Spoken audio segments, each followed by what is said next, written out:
సంస్కృతం దైవిక భాష అని ఆధ్యాత్మిక మార్గంలో ముందుకు సాగే వారికి పవిత్ర వారధిగా సంస్కృతం మహోన్నత మార్గమని భారతదేశ ఉపరాష్ట్రపతి జగదీప్ ధన్కర్ పేర్కొన్నారు. తిరుపతిలో జాతీయ సంస్కృత విశ్వవిద్యాలయం 3వ స్నాతకోత్సవానికి ముఖ్య అతిథిగా విచ్చేసిన ఆయన విద్యార్థులకు పట్టాలను ప్రదానం చేశారు.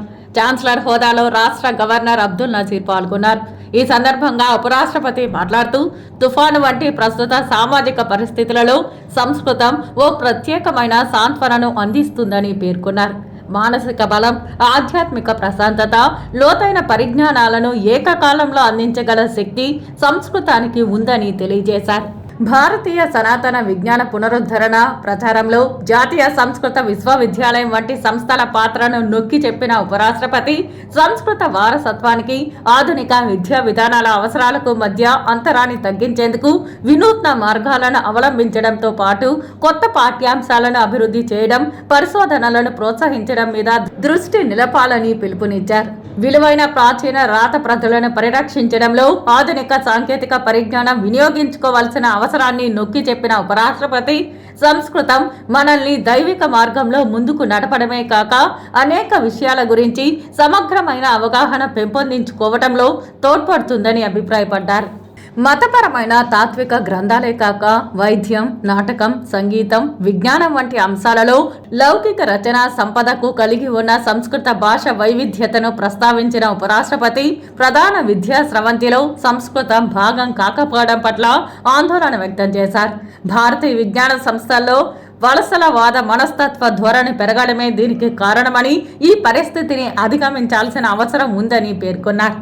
సంస్కృత అధ్యయనం కేవలం విద్యకు మాత్రమే పరిమితం కాదని, దీని ద్వారా మానసిక బలం, ఆధ్యాత్మిక ప్రశాంతత, లోతైన పరిజ్ఞానాన్ని అందిపుచ్చుకోవచ్చని పేర్కొన్నారు. సంస్కృత వారసత్వాన్ని ముందుకు తీసుకెళ్లాలని పిలుపునిచ్చిన ఉపరాష్ట్రపతి అది విద్యాపరమైన జ్ఞానమే కాదు, ఉన్నతికి మార్గమని పేర్కొన్నారు.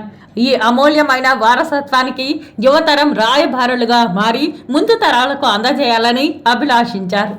भारतीय समाज के जीवन दर्शन का आधार नहीं है जो संस्कृत नहीं जानती है, वो भी संस्कृत का भाग लेते हैं, संस्कृत से प्रभावित होते हैं. सत्य में जयते,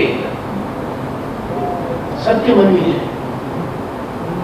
ये तो धर्मस्थो जय ऐसे आदर्श वाक्य संस्कृत ग्रंथों से प्रेरित हैं. भगवत गीता ने अनेक महापुरुषों को मार्गदर्शन किया. वसुधैव कुटुंबकम भारतीय वैश्विक दर्शन का सार है.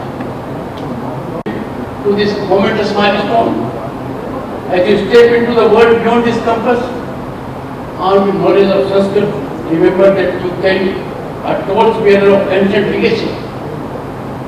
It's a magic statement of so.